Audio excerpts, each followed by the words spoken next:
1886 সালে শিকাগোতে শ্রমিকের যে আত্মত্যাগ তার স্মরণে প্রতি বছর পালিত হয় মহান মে দিবস।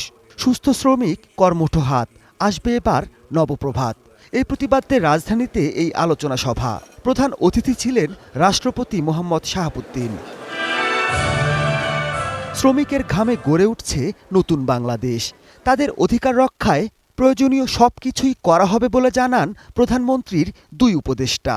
শ্রমিকদের নিরাপত্তা, মর্যাদা এবং কল্যাণ নিশ্চিত হলে একটি সমৃদ্ধ, স্বনির্ভর, গণতান্ত্রিক ও মানবিক বাংলাদেশ গড়ে তোলা সম্ভব হবে। এবারে নির্বাচনী ইস্তারগুলি দেখেন, বাংলাদেশের বিভিন্ন রাজনৈতিক দল যারা প্রতিদ্বন্দ্বিতা করেছে, সবচেয়ে বেশি কিছু করতে চেয়েছে বিএনপি, জনাব তারেক রহমান। শ্রম ও কর্মসংস্থান মন্ত্রী বলেন, সবসময় শ্রমিকদের গুরুত্ব দিয়ে আসছেন প্রধানমন্ত্রী তারেক রহমান। ঈদ উল ফিতরের আগে শ্রমিকদের বেতন, বোনাস এবং ছুটির সময় মতো নিশ্চিত করা সম্ভব হয়েছে। আমরা চাই এই ইতিবাচক ধারা অব্যাহত থাকুক। সামনে ঈদ উল আজহা উপলক্ষে আমরা আগেভাগেই প্রয়োজনীয় প্রস্তুতি নিচ্ছি।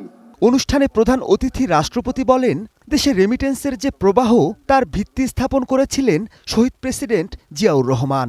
শ্রদ্ধার সঙ্গে স্মরণ করি বীর উত্তম শহীদ রাষ্ট্রপতি জিয়াউর রহমানের শ্রমজীবী মানুষের প্রতি মমত্ববোধের কথা।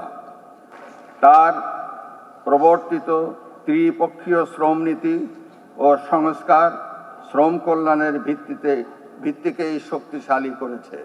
এ সময় তিনি মধ্যপ্রাচ্য সহ 33টি দেশের বাংলাদেশি শ্রমিক প্রেরণের ব্যবস্থা করেছিলেন।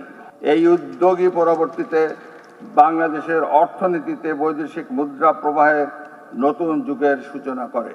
মিরপুরে অগ্নি দুর্ঘটনায় নিহত 13 শ্রমিকের পরিবারকে আর্থিক অনুদান দেন রাষ্ট্রপতি।